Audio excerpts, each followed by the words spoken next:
Ստեփանյան Ալա, Արցախից եմ, Սամվել եւ Արսե Ստեփանյանների մայրը։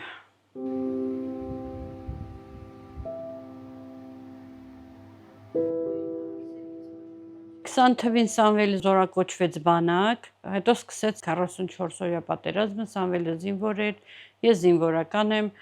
հետո Արսենը գնաց բանակ 22 թվին, Սամվելը կնքեց պայմանագիրը, մնաց բանակում, մինչև 23 թիվը, որ այդ անիծյալ օրը սկսվեց։ Սեպտեմբերի 19-ի ասում են ժամը 1-ի կողմերը Արսենը, 20-ի լուսադեմին ժամը 4-ին էլ Սամվելը։ Հոկտեմբերի 9-ին հողարկավորեցին Եռաբոլորում երկուսին։ 23 թվականին հենց հանձնեցին Արցախը, այդ պահից էլ ապրում եմ Երևանում, այս տանը, մենակ։ Ապրում եմ ստեղ Վարձով, հիմա տանտերը վերադառնում է ինչ-որ։ Ասել է ազատի, հիմա ազատելու համար ես նորը վարձելու համար տան գները շատ բարձր են, նորը վարձելու համար բավականին մեծ գումար է պետք որ տուն վարձեմ։ Իմ ուզած տարածքներում էլ ոչ թե որ տենց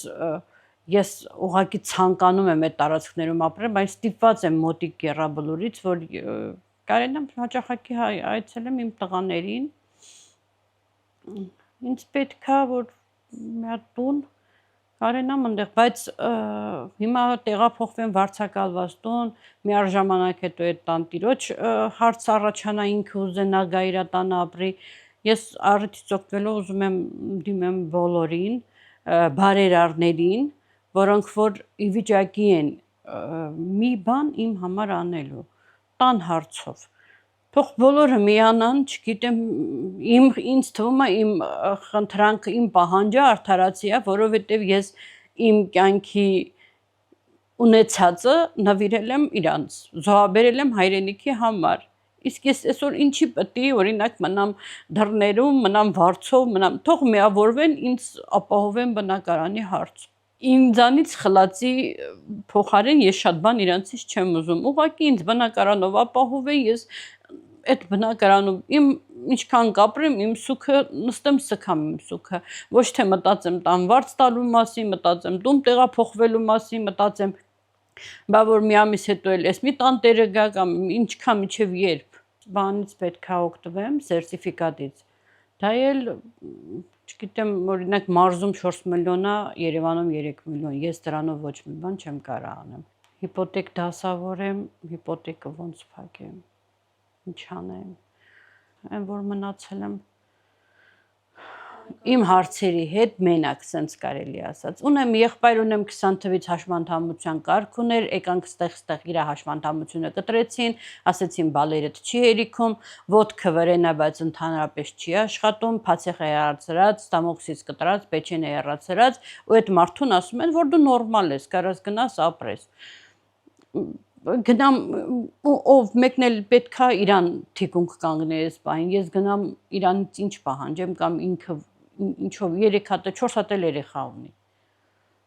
Ծնողներ ունեմ տարիքով, պապաս թոշակառու, մամաս թոշակառու, ու ինչ հարցով ես դիմեմ։ Եկամուտը տղաների թոշակն է,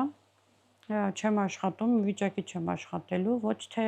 այլ հոգեպեսի վիճակի չեմ աշխատելու, ֆիզիկապես աշխատել եմ, ամբողջ կյանքս ծառայել եմ, եղել եմ թիկունքի գործավար, ինձ պետքա ուղղակի Եռաբլուրի մոտ լինեմ, որ անգամ ոտքով հնարավոր լինի գնալ գալը, տրանսպորտով գնամ գամ, գնում եմ, իրանց տունն է, մաքրում եմ, նստում եմ, հետները խոսում եմ, բողոքում եմ, կռվում եմ, լացում եմ, հետ եմ գալիս։ Մարդիկ կան, որ մտածում են, որ մենք որպես զոհվածների գումար ենք ստանում։ Ես այդ գումարը չեմ ուզում, ես իմ տղաներին եմ ուզում, իրանք որ լինեին, մենք այսօր ավելի լավ կապրեինք,